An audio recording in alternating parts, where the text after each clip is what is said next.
All right, this week on The Big Show, we lost several seminal figures in entertainment and civil rights. We'll reflect on the lives of civil rights giants John Lewis, C.T. Vivian, and Patrick Ellis here locally, a DJ who I was really close to. Plus, show correspondent Wilson Morales will join us, and we'll review the psychological thriller Fatal Affair, all on episode 408 of Keeping It Real with FilmGordon. Let's go. Welcome to episode 408, because I don't know what the heck I just said a couple of seconds ago, and welcome to another in-home edition of Keeping It Real with FilmGordon. I am Tim Gordon. Charles Kirkland joins us. Charles, good afternoon. Thanks. I'm glad to be here on the Corona series. All right, and of course, also joining us after a one-week absence is the Wilson Morales. Wilson, it's always wonderful to have you on board, brother. I mean, it makes us feel like home, man, when we have you as part of the show. It's always good to be on. Obviously, now I'm being seen. So, as you would like to say, let's go. All right, man. So, Wilson, I realize, man, it's been a quiet week for you, but you have been tracking entertainment, man. So what have you seen? What is happening this week in entertainment? Well, basically, what's going on? There was a story that I read recently about I don't know if it's a rumor or not, that the Penske company, which owns Variety and Deadline, are looking to purchase the Hollywood Reporter. And, they can increase jobs and so forth. But in doing so, they would own 3 of the 4 major trades. The 4th one being the rap, which is independent. I don't know if that's a good idea for one entity to own 3 of the 4 news cycles that we all read. And I think, in terms of the stories, the African-American stories that they put out, I don't think they put out enough, and as far as I know, there's probably less than 10 blacks or 10 African-Americans that work between all 3 companies. I don't know, with the exception of the Nikisa Moody, who's named head of THR, I don't think Deadline or Variety has anybody in a senior position. So, when I heard about that, I was thinking about that movie, Meet John Doe, if you guys remember that, with, what's his name? I forget, Barbara Stanwyck. You're talking about the original, right? The original. Right. Yeah, the original, in which the guy was trying to get his story out, and he had to rely on the local kids who bring out the newspapers in front of the houses, because all the newspapers were run by one guy. If you remember that film. Right. So, we don't know where it goes on from there. And at the same time, as Corona is increasing in other areas, mainly California, we don't know yet if any of these movies that are slated for August are going to come out. Analysts have said that they don't think Tenet, which has been pushed back twice and slated for an August 12th release, is going to come out. And if it gets pushed back again, you might as well just call it a wrap. July's already a waste. July 31st is around the corner for some movies, and, they're going to take a hit because so far, there's no indoor dining in a lot of places. And if you can't have indoor dining that holds up to 50 people, how are you going to allow a theater to hold minimum of 100, with definitely closed atmosphere, no windows, only 1 or 2 doors, and all it takes is, not to panic anybody, somebody to cough or sneeze. Well, in 2 days, I was also reading this morning, not to cut you off, but to kind of augment what you're talking about. China is going to be opening a small amount of theaters, and I think films like, there was some films that had February release dates that, of course, got pushed. So I forget the name of the film, the Vin Diesel film. It was a Deadshot early this year. Bloodshot. Bloodshot, I'm sorry. Thank you. Bloodshot is scheduled to come out in 1917, will also be coming out. So if Chinese theaters are starting to open, and even if they're opening slowly, it's going to still take some time because, again, as I've been saying from day one, you can't release these $100 and $200 million films if you don't have a global audience to watch them. So if China, and it's going to take China a minute. You know, you just heard like New York, you guys, I think, are pretty cool up there right now, Wilson. You guys aren't having any surge in coronavirus cases, but California is. So if you don't have California and you don't have China fully open and you don't have Europe fully open or the rest of the continental United States, it's going to be difficult, man. That's why I've said all along that it would make more sense for the studios at this stage, and we're in mid-July, to literally just punt on 2020, man, and start putting some safeguards into place to start screening movies in January of 21, and keep it moving, man. I mean, this whole, will we have a movie in August? Won't we have one in August? We'll move it back. All of this moving is just move it back 6 months, man, and just end the suspense. There's no Broadway until January. And it's a similar situation with plays that you have with movies. So just follow suit. But everybody wants to try to squeeze, if a dollar, if it's there, we want to try to squeeze it out, man. Yeah, you know, like New York, I went by Times Square 2 weeks ago, and it's a ghost town. Obviously, with no Broadway at all. You know, a lot of those storefront properties, it's like that generated traffic. And you also got to remember, in New York, the subways are done at 1 o'clock for cleaning purposes. So from 1 to 6, you can't be on the subway. They're closed. So, and New York was, the city that never sleeps. With no Broadway and no subway, if any of you guys have been to New York, the McDonald's is gone, BBQ's is gone. A lot of those restaurants that's in that Broadway area, they're struggling because they're not prepared to have outdoor dining. So like it's really, it's really a ghost town that, like, for all those who wanted to live in New York and have that New York atmosphere, you hate to be living in that area where you can't even go to your restaurants because they're closed, because they're losing money. They can't even open. They're not prepared for delivery service. How much can you deliver? If no one's going out there. So yeah, so like with these movies out there, this big budget, as you mentioned, anything that's cost $80 million or more. The theory is you're going to make a lot more money overseas, but if those theaters are not open overseas, you don't want to take a bloodbath in the United States. Who's going to the theaters? People are just starting to get their jobs back. And Christopher Nolan's Tenet, he wants us to see it in IMAX. That's about a good 20 beans, So it's sort of like, if you live in certain areas, they're like, okay, 20 for a ticket, driving in, popcorn. Is this movie worth it when we've now been comfortable watching things, from Netflix, from Hulu, from Apple? Everybody's reporting good numbers for Apple for Tom Hanks' recent movie. From what I read this morning, Gina Prince Bywood's The Old Guard, they're looking to have 73 million viewers seeing it. They're expected to have 73 million viewers seeing that. So like Extraction, which came out early during the coronavirus, brought in record numbers, 99 million people. 99, yeah. So it's sort of like, granted, producers are not making, that was made for Netflix, but for other studios, they're not looking to invest in a film for the purpose for digital release. Obviously they want to make that extra money that comes in from overseas. If you think about it, look who from a few years ago, Jordan Peele. He makes a $4 million budget movie with Get Out, and it makes $280 million. That's good change, And on the flip side of that, if you had to release The Irishman now, a lot more people would be seeing it, because back last year, you're like, oh, I don't got time for a 3-hour movie. You do now. Wilson, they say timing is everything, man. I mean, you're absolutely right. And it's funny, because I was just thinking that earlier this week. I was like, man, if that movie came out now with the hype, yeah, it would win now. But it wouldn't have won in the current environment, because like you said, people were sitting in theaters.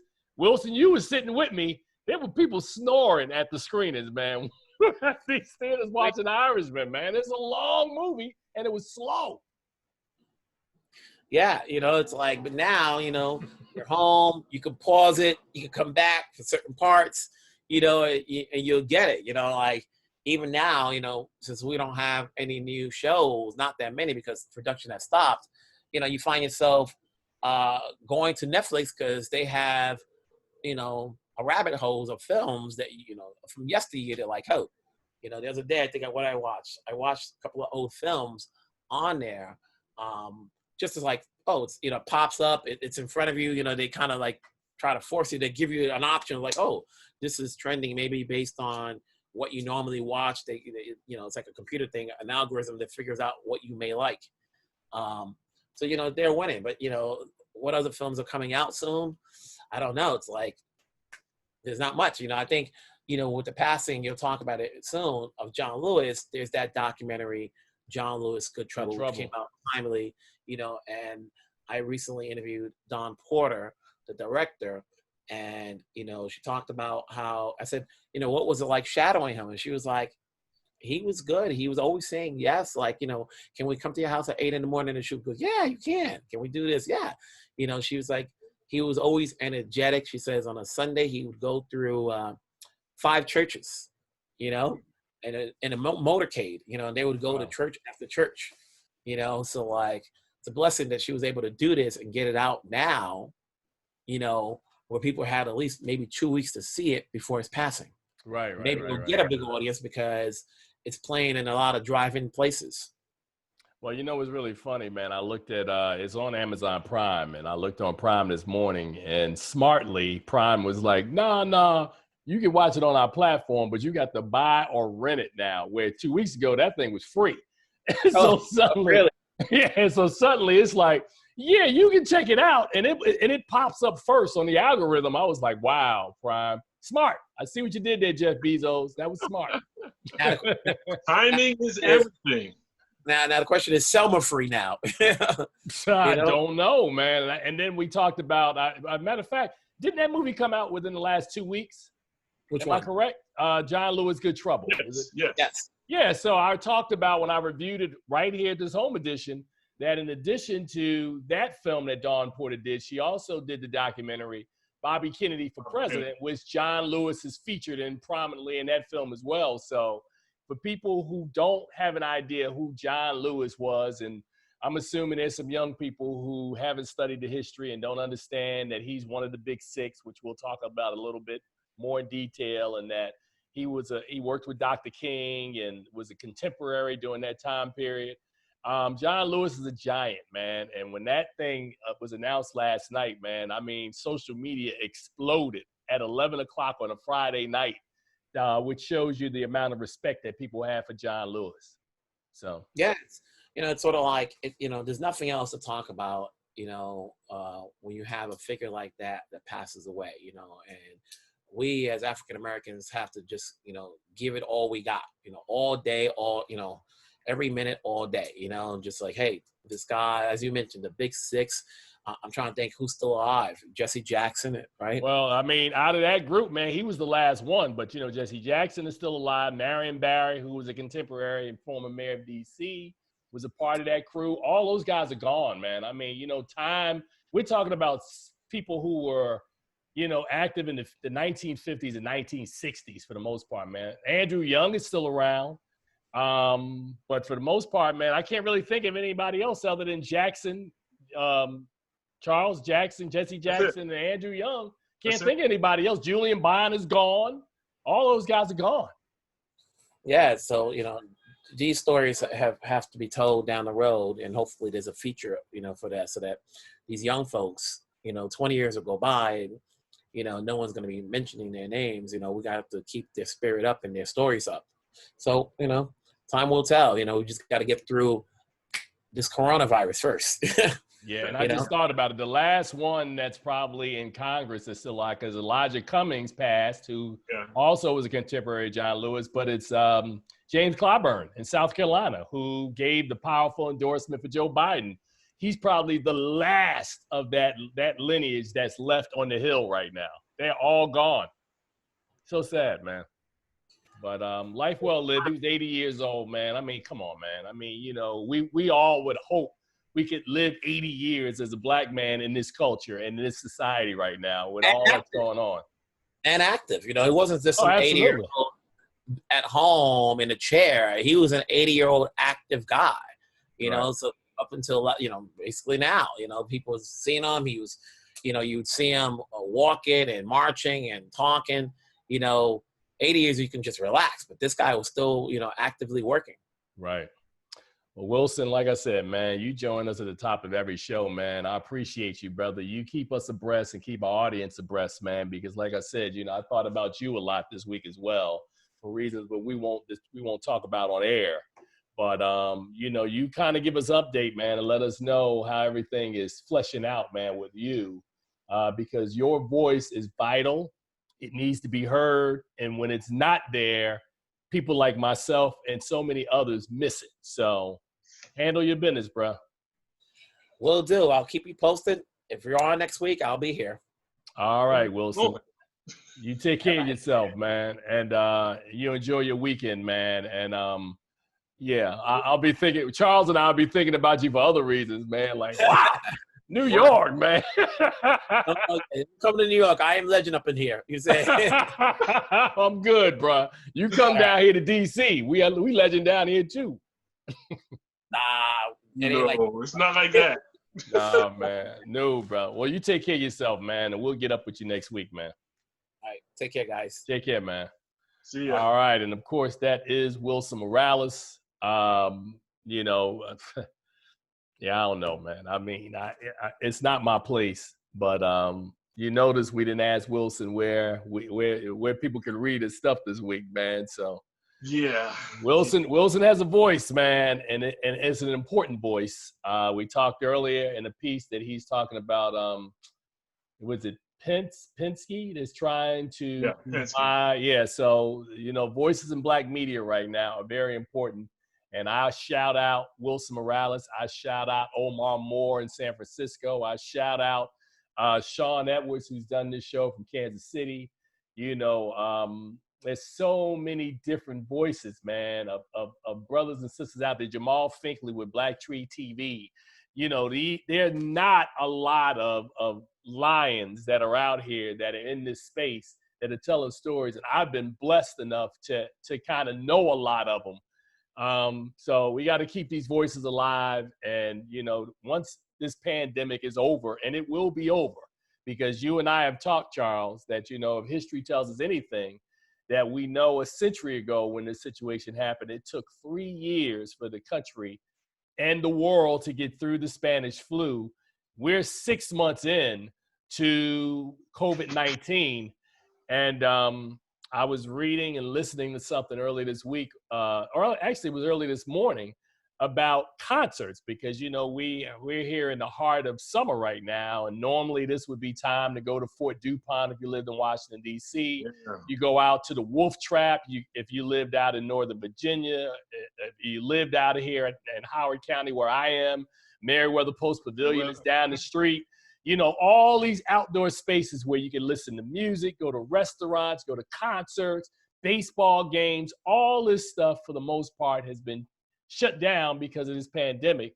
And from what I'm understanding, also, our film festival would have been hitting in the next couple of weeks. So that kind of hit me this morning as well, that we're missing not doing that.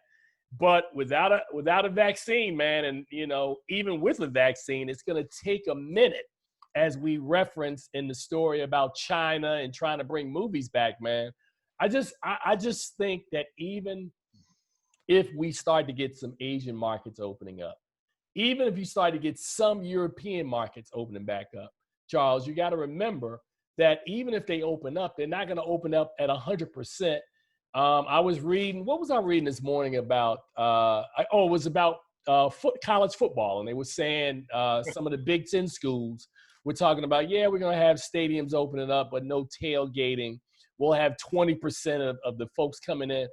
So it's still not economically viable to do anything in the motion picture realm and in the concert realm if you're an entertainer and you're asking for a certain amount of money, but they're only going to sell out a quarter of a house. How do you make that work?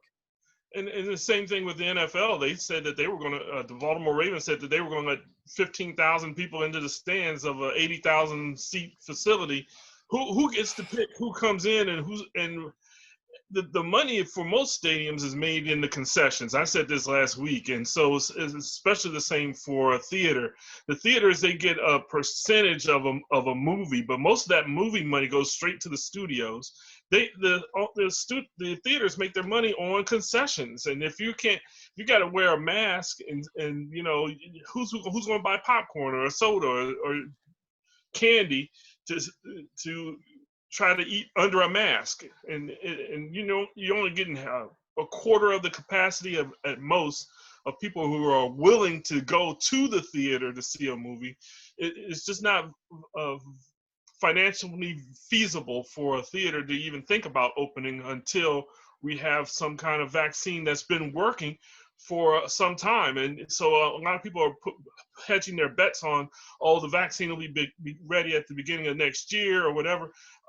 It's not going to be, we're going to be looking at another 9 months after a vaccine is in place before people have the comfort to go take the vaccine. And you still got all those anti-vaxxers out there who don't want to take vaccines anyway. Call them anti-vaxxers, huh? I mean, who wants to be first in line for the vaccine that we know nothing about? It's going to take some time, even when the vaccine is ready to go, for us to get close to, you know, anything resembling normal. All right, I'm listening to you, man. The reason why you see me scrolling down, oh, I see what happened. I got a note just faxed to me that Kerry Washington mentioned me in the story, and I was like, really? So you know what that was about, right? She mentioned me as a part of, I guess she was nominated for a Black Real Award. Black Real Award. And yeah, so, and Dawn Porter, who we invited on the show today, and of course we couldn't get her, man. I mean, the notice was late. I had reached out to her when we reviewed the movie 2 weeks ago, and we talked online, and I was trying to get her on the show today, but I didn't give her enough notice, to be perfectly honest. But what occurred last night was unexpected. So yeah, to be perfectly honest, I usually watch the 10 o'clock news cycle, and I'm hit the bed. Mm-hmm. So the news really didn't break until after the 10 o'clock news cycle, and so I'm laying in the bed. I get this text on my phone lighting up saying that John Lewis is dead, and I'm like, what is going on? I was just watching the news, didn't hear anything about it. So everything has been really quick. I didn't even know that he was sick for this to happen. It just came out of left field. So I can understand how she might be inundated with requests as it is. Right. Well, so, I mean, a couple of weeks ago, I got, and actually it wasn't even a couple of weeks ago, it was about last week. He was in a hospital, and a congresswoman inadvertently tweeted, you know, RIP to John Lewis. And the first thing my instinct told me to do, because I'm trained as actual media, is I said, let me go find a source, because I'm not going to take your word for it. And I went to, you know, the CNN, MSNBC, Huffington Post, and nobody had it. So I was like, that's not real. And I came back a couple minutes later, and it was like, oh, I'm sorry, it was an accident. So I said, okay. So last night when it happened, the first person that reported it was CNN. I was like, okay, that's real. And then I checked on a couple other sources, and everybody had it. So that's when I posted last night.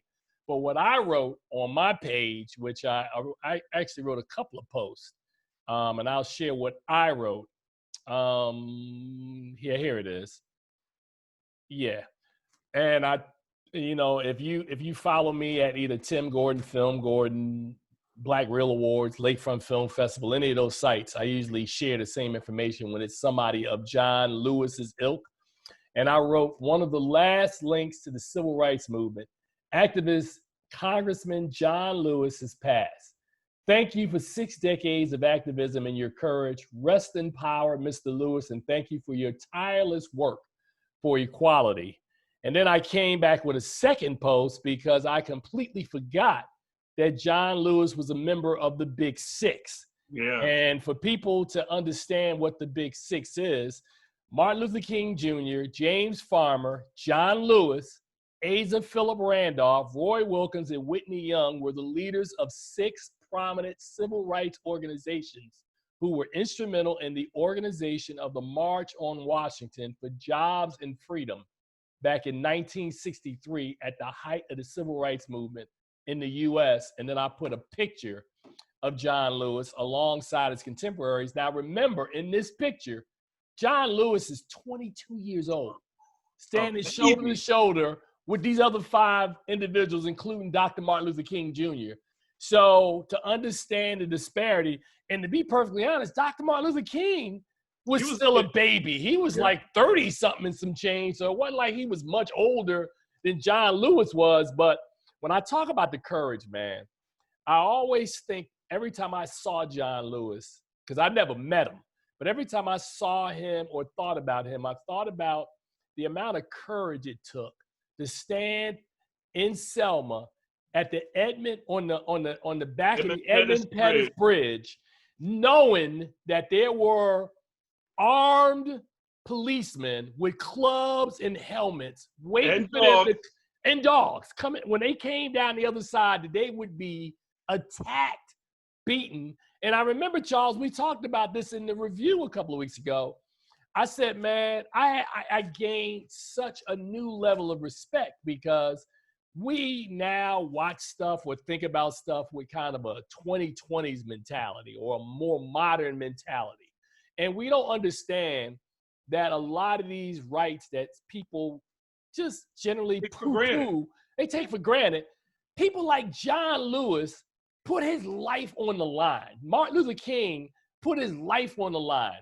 The Reverend C.T. Vivian, who also passed away and who was a contemporary and a lieutenant of Dr. King, put their lives on the line. These people, Fannie Lou Hamer, people put their lives on the line. And in the 1960s, when a lot of this stuff happened, you know, I remember Dave Chappelle once did a skit on The Age of Spin when he said in 1960s, Medgar Evers, John Kennedy, Malcolm X, Martin Luther King, Robert Kennedy were all gunned down. And he said anybody else disagreed with him, they shot them too. I mean, so that was, I mean, we think about now and we think about people like George Floyd and Breonna Taylor and Ahmaud Arbery and, you know, even back to Trayvon Martin and all the other individuals who we can name, but it would take like the rest of this show to name all these people whose lives have been sacrificed. So to understand John Lewis, to understand the Reverend C.T. Vivian, to understand so many of these pioneers, so many of these people, that here we are in our 50s, Charles, that we grew up, we knew about these people, we understood their exploits, we got to reap the fruits of their labor. It's just humbling to me, man, when I think about somebody like a John Lewis.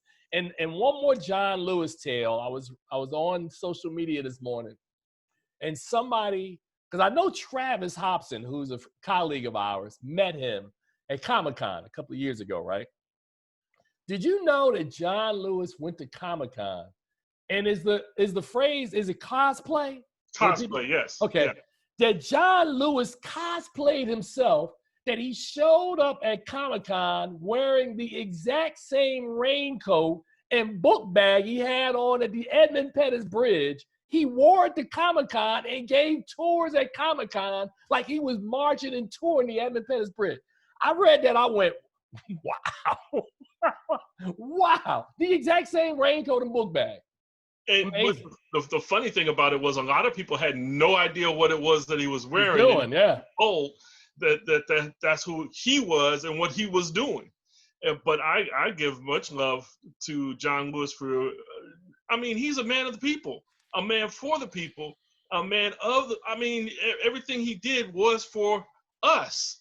Right. And it pains me deeply when I run into some of my contemporaries who neglect, and they talk about, however, the Black Lives Matter movement, and they dismiss it, and they say it's, you know, we need to pull ourselves up by our bootstraps. I said, you know, we wouldn't even have bootstraps if it weren't for people like John Lewis and Martin Luther King, who gave us the opportunity to stand up and voice our protests in a manner that we're doing now. I mean, people would be dead.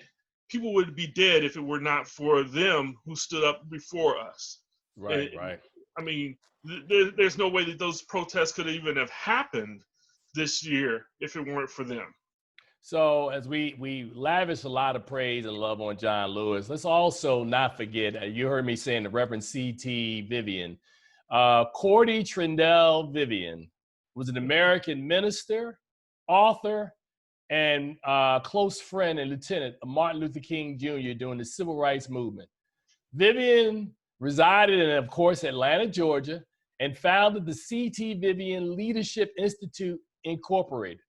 He was also, if you're Greek, he was a member of the Alpha Phi Alpha, A Phi A. President Obama, speaking at Selma's Brown Chapel in March 2007th anniversary of the 1965 Selma and Montgomery marches, recognized Vivian in his opening remarks in the words of Martin Luther King Jr. as the greatest preacher to have ever lived. I've never heard the Reverend Vivian speak, but if Martin Luther King said that he was the greatest he ever heard, and Barack Obama echoed that, or I'm sorry, President Barack Obama echoed that, hey man, Reverend C.T. Vivian was 95, and the fact that both he and John Lewis died on the same day, I was telling somebody, you know, I'm a historian, so I'm doing some research. And I came across a very interesting fact last night that I will share, that 3 of the 5 first presidents of the United States all died on the same day. 3 of the first 5, Thomas Jefferson, John Quincy Adams, and James Monroe all died on July the 4th within 6 years, including both Jefferson and Adams on the same day, 5 hours apart. Monroe 6 years later in 1831. So that's what yesterday reminded me of, that you lost 2 giants in the same day. On the same day. Same day. So, wow. So now, got one more person we need to talk about, and this was a little personal, because you know my journey, that of all the entertainment experiences I've had, and I've worked for the Big 4, and I made this phrase up because I don't know if anybody else has had this experience. No, I mean, seriously, listen to this. I've worked at Radio 1 under Kathy Hughes. Right. I worked at BET, 2 cents at BET under Robert Johnson. I worked for 6 months as the lead online film critic for Jet Magazine under John Johnson. And finally, I worked, save the best for last, at Howard University Radio under the guidance of Jim Watkins, WHUR. Now, of all those positions I've worked, my favorite and the one that I'm the most proud of is WHUR. Station is 49 years old. It is what we call a legacy station, which means that you can go anywhere in the world and tell people you work at WHUR or you were a part of WHUR, and they go, oh, I know WHUR. Yeah. WHUR, if you live outside of Washington, D.C., just Google WHUR. From 1999 to 2006, I worked at this station producing the afternoon show, Live with Doug and Lorna, from 99 to 2005. And then I produced the morning show, the Real DC Morning Show, from 2005 to 2006, and then I went to BET. But the reason I bring HUR up is one of the things about working at that station, which is pounded into you every day, is the history of WHUR. Understanding that Jim Watkins, my mentor, the engineer who put that station on the air in 1971, Charles, you know the history. The Washington Post owned it, sold it to Howard University for $1. $1. Sold it to them for $1. A 19-year-old engineer named Jim Watkins, built the transmitter that put that station on the air in 1971. 10 years later, he was by then the general manager of WHUR, and he built the transmitter that put the television station WHUT on the air. In the 1970s, the eclectic blend of music, which we now call the adult mix. Kathy Hughes, who went on to found TV One and Radio One, worked as the general manager when the Quiet Storm was created. You know, Smokey Robinson came out with that landmark album. She had a young DJ by the name of Melvin Lindsay, who she whipped into shape. She had a concept. They created the Quiet Storm.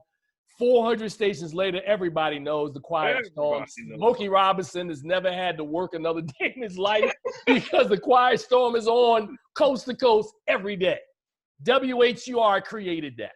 Bob Marley, Al Jarreau, so many other people. To the day he died, every time Al Jarreau came into Washington, D.C., he would give props to WHUR for jumpstarting his career. So many of these stories that come out of WHUR. And I say all that to bring it up that the one person who was a constant, 35 years, who had the longest running Sunday gospel show, a man who frequently, when I worked there, and even after I left HUR, I'd be listening to his Sunday morning show, and I would pick up the hotline and call Patrick Ellis up and go, Patrick, man, who is this? What is this song? What are we listening to? And he would break a song down to me. Patrick Ellis had the longest running #1 show on that station. And yesterday, when I came home from work, man, I knew he had contracted COVID-19 and he wasn't doing well. And when I got home and saw that he had passed, I had to sit in my chair, man. It was like somebody punched me in the stomach, because all those years and all those experiences with this man came back to me of everything that he taught me, the history of this station, how to conduct yourself. Thinking about, for years, WHUR used to have a humanitarian Thanksgiving event called Project Harvest that Patrick Ellis was behind that. Food to Feed, it later became. I still have to this day the sweatshirts and hoodies and knit caps and all of this stuff that Patrick would pick this stuff out, these different color schemes and designs, and make sure that everybody on staff wore. Patrick Ellis, man, I'm not gonna claim that I was the closest to Patrick Ellis, because there are folks who are much closer to him than I was. What I will claim is that anybody who crossed his path, that he touched, that he talked to, that he mentored, that he guided, that he gave you advice, can't take that away, man. So I credit Patrick Ellis and WHUR to, we have radio stations that are dedicated to gospel music now. But when he started 30-some years ago, there you didn't hear gospel music on the radio like you did now. And if it wasn't, and it's such a rich heritage that this is like a generational thing for me, because it's something that, going to church every morning, we listen to Sunday morning gospel with Patrick Ellis on the way, and whatever we were doing at home, arguing or fighting, getting ready for service, when we got in the car going to service, that's when the atmosphere changed, because we heard the gospel music that got us ready for being in service. So it was, Patrick Ellis has been a part of the family. So I have one experience that I'll share with you about Patrick Ellis. Recently, he's played this, he used to play, whenever he would do the community boards, he would talk about what's happening in the community, and he would play a song underneath while he was talking. Oh, yeah, I know exactly what you're talking about. It goes, I know exactly what you're talking about. Right. So he recently changed it to another song, and the song, it had this click track in it that sounded like your turn signal when you're driving. So I would always turn and look and see, what is my turn signal on? So I got up the nerve and I sent in a text to WHUR and Patrick Ellis. I said, man, you got to change the song, because the sound is just it deceives me when I'm driving that I think my turn signal is on. Right. And he responded to my text saying, I had no idea that this was happening, and we're going to look into that. And well, he's gone, so he never changed it, but Jackie did change it. So Jackie Yale Webb, man. I was impressed that he reached back out to me to say, yeah, okay, I never knew that, and he took that as a constructive criticism, and he's just a wonderful man, and like I said, a legacy for WHUR and for the radio world in its totality. So 77 years old, he lived a great life, I don't know if anybody has a bad word to say about Patrick Ellis. Man, let me just share this with you, man. A couple of things, man. I think about when, you heard, we had Wilson on earlier and we were talking about all these civil rights pioneers are gone. I think about, this is my 35th year living in Washington, D.C. I moved here in February of 1985. So this is year 35. And when I first got here, going down to Haynes Point, seeing Lenny Bias and seeing Adrian Branch and Brian Tribble and all of these cast of characters, Mayor Marion Barry was mayor of Washington, D.C. You had so many folks here. So with the death of Marion Barry, the death of Jim Vance, who was an institution in the city, the death of Chuck Brown, a guy who, again, I crossed his path a lot of times. I saw him in the station a lot. I always tell a story. I used to run into Chuck Brown, ironically, always at Home Depot. I don't know what that was about. I saw him like 4 times at Home Depot, him and his wife, and be like, dang, Chuck, you got some guns. He was like, yeah, man, I do, 1,000 what did he tell me? Like 1,000 push-ups and 500 sit-ups, something bizarre he used to tell me. And I would look at him like, Chuck, you 70. So you think about Chuck Brown being gone. You think now about Patrick Ellis being gone, and so many other people, man, that we've lost along the way. And I say all of this to say, man, that every day we age, man, everybody else has an expiration date, including us, that at some point, hopefully we can live a life like a John Lewis, like a Reverend C.T. Vance, like a Patrick Ellis, that you live your life that people, when you're gone, have not talked about just who you are, but the impact you left, the footsteps you left behind. And I think when they say these things happen in threes, that's what I think I've noticed in listening to the comments on all 3 of these distinguished gentlemen about the lives they led.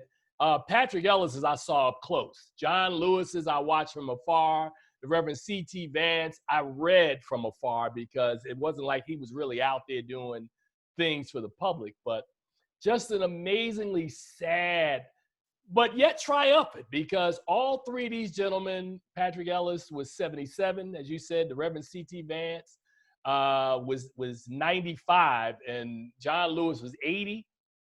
Come on, man. Full lives, full rich lives. Full rich lives, man. So I'm going to leave that there. And now we're going to transition, man. And it's now time to talk about some movies, man, because I don't want to follow, because we were initially going to talk about Monique. It's just not going to fit today, man, in the context and tenor of what we're talking about. So let's talk about the latest movie release. Charles, did you get a chance to see this movie? No. Yes and no. Okay. I'll be honest. I started watching it, and then I stopped watching it. Wow. Okay. Well, cool. That's pretty good. I like that. So the movie that Charles is the song says "You Can't Turn Me Off." Charles says, "Yes, I can." The movie is Fatal Affair, which is a brand new psychological thriller directed by Peter Sullivan, who co-wrote the screenplay with Rashida Garner. The film stars Nia Long, Omar Epps, Stephen Bishop, and KJ Smith, and it explores a woman who tries to mend her marriage after a brief encounter with an old friend. She soon realizes that her ex-lover is now more dangerous and unstable than she thought. And so normally this is the time I go, let's listen to a clip from Fatal Affair. Now I'll put that in there because we might have a clip when producer Shane Lewis, as they call him in the streets, Sugar Shane, gets a hold of this. So here's what I thought about this movie. Much like you, I too stopped the movie 5 minutes in, looked over at my significant other and said, come on, man. I've seen this. How many times we gonna watch this movie, man? I mean, The Perfect Guy. What was the Vivica Fox one? Break In. I mean, how many times we gonna watch the same movie over and over? In all fairness, let's understand that the psychological thriller genre, you start with Fatal Attraction, possibly Jagged Edge, and Basic Instinct. After you get past those three, I don't really know what you're doing with this genre. And I thought about this because I didn't want to just throw hate on the psychological thriller genre. You know, I love mob movies. I can watch mob movies made by Scorsese, made by Coppola, made by, you know, even the ones Sugar Hill, New Jack City. You know, I can watch any number of these films. Menace to Society, all of them work for me, right? So, but I don't know, psychological thriller, it's a small, narrow lane to walk in. And once you've seen one, I mean, am I wrong about that, Charles? Am I wrong? It's definitely a one-trick pony atmosphere. I mean, once you understand how it works, it doesn't really work anymore. You got to do something real creative with it, and I don't think this one does. Okay. So having said that, and Charles has by this point tapped back out because I turned it back on. Part of what I found to be interesting about the story is, of course, is always really a very smart person, right? Who has met somebody or reignited with somebody from their past, right? It's either somebody from their past, like this movie, somebody you just meet who you think is a really nice guy. And it's always played that a woman is caught in a moment, you know, much like in in Fatal Attraction, Michael Douglas has an affair on his wife, just thinking it's a hit it and quit it situation until that dead bunny comes floating up in that pot. And he was like, oh man, this is more serious than I thought. Oh. Or in the case of Basic Instinct, where you think you're investigating the murder and you're trying to get close to the killer until like that ice pick is found under the bed, you know, some of these situations start to escalate. But much like in The Perfect Guy, when in the promo they show Michael Ealy hiding under Sanaa Lathan's bed, I was like, y'all have taken this thing like the phrase, you've jumped the shark, a bridge too far. Any of these work. In this story, there is an amazing scene where she goes, hey man, I'm married. I know I had a moment of weakness, but I love my husband. And dude just won't stop. So at that point, we know, and this is early in the story, within the first 15, 20 minutes, like, something's wrong with him psychologically. We see him at his shrink. You know, he's telling tales. He's really not getting better. Some people just have an addictive personality. And I thought the screenplay and by virtue of what we do for a living, for me, it's very easy to dissect where these stories are going. And unless you have some sort of twist that throws me off of where we think we're going, if we're going where I think we're going and I can figure this out 5 minutes into the film, what do you think I'm going to say? There's so much execution. I think Nia Long is an amazing actress. This is the third time her and Omar Epps have been on screen together. They did In Too Deep in 1999. They did Alfie in 2004. Both those films are much better than this film. This genre, to me, it's a hard one to execute for the reasons I just said.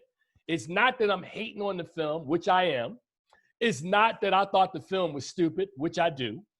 The problem is that if anybody sits down and in 5 minutes can go, oh yeah, she's gonna tell him no, he's gonna keep pursuing, it just figures out what degree he's gonna pursue. The degrees were pretty ridiculous. As much as I love everybody in this film, including Stephen Bishop, I gave this movie a D. And the D stands for dumb. It is not a smart story. It is not an imaginative story. It's the equivalent of eating, and I hope I don't get in trouble for this. Do I own shares in them? No, I don't have any of their shares. It's like eating McDonald's, and it's like eating, say, a fish fillet. Is it good for you? Nah, not really. Will it hold you over until some real food shows up? Yeah, it will. This movie is the equivalent of food filler. It is a movie to tide you over until a real movie shows up. That's the best way I can explain this. But Fatal Affair, it's only so much you can do with it, man. It's like, I got this shirt on my back, Charles. Last point. I got this shirt on my back. I can take this shirt off and I can tie it up and make a Scully out of it. If my hands got cold and I tied it up, I could probably cut it in half and make a pair of things to cover my hands with. There's only so much I can do with this shirt.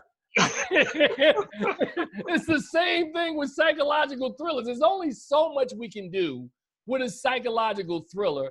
And the people who pay money, and I used to always marvel at people who tell me, I just like to be scared. And I was like, well, if you like to be scared, I could arrange for some people to just break in your house and scare you at night if you want some chills and thrills. But yeah, man, I'm being funny and I'm going a little off track just to say, to expound, to make sure that I'm not overly ranting. I'm not trying to shade the film. I think that anytime people make a movie, there's a certain expectation of reading a screenplay, producing. In this case, Nia Long produced this movie as well.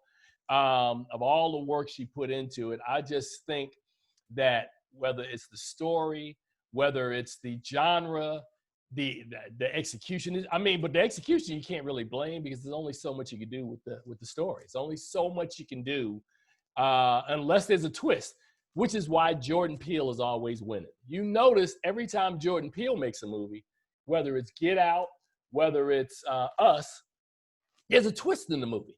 It's not just you're trying to scare, but we're also making you think.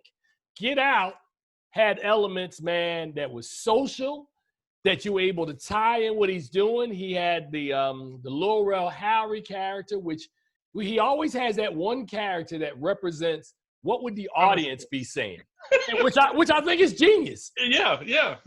In Us, he sort of similarly did a different thing where you watch the trailers and you went in expecting one story, and then you got this mirror story. The people, hey, bro. I agree. There's always levels to his work. So, levels. There are levels. And with the psychological thriller, if you're not exploring levels and you're keeping your story flat and you're keeping your story sort of predictable, man, if people can figure it out early, 9 times out of 10, your movie's not going to be popping. And that's in any genre, if people can figure your movie out early. You think people figured out The Godfather at the beginning? Citizen Kane? Goodfellas? You think they figured any of these movies out? No, they did not. So, having said that, man, I gave them. Go ahead. Oh, I'm sorry. Go ahead. You gave the movie. I said I gave the movie a D, man. So. I have this with this COVID thing going on. I have this great new metric for testing movies, and it's called my 14-year-old daughter. So I'm sit down and I watch a movie with her, and if she tells me within 5-10 minutes of what the movie is going to happen, it's not a good movie. And so my daughter hasn't seen Fatal Attraction or Basic Instinct. But she knew where this movie was going before it even got there. So she's like, I don't need to know what's going to happen next. And I agreed with her. I said, yeah, you're right. Shut it down, Daddy. All right. Well, let us get out of here, man. And I want to thank Charles Kirkland, who joins me every week, man, for these home edition shows that we're doing, because it doesn't look like we're going to be back in the studio anytime soon. They've just pushed in case you didn't know, Charles, they just pushed the opening of D.C. federal offices back from July 24th to like mid-October. Right. So it's a wrap. We're going to be doing a home edition for a minute. On behalf of Wilson Morales, and also on behalf of you at home who check in to make sure we're doing our thing every week, I want to thank you guys. And as we tell you, please see something good at the movies. I would pass on Fatal Affair and either watch Basic Instinct, Jagged Edge, and what was the last one? The Basic Instinct. Is that right? Basic Instinct? Yeah, Basic Instinct, Jagged Edge. Watch A Fall from Grace. Even that one's better. I rest my case. You ain't lying. And actually it is. It actually is. That's funny you would say that, but it actually is. But until next time, man, let's get out of here. You take care, Charles, and everybody else enjoy your weekend. We'll see you guys next week.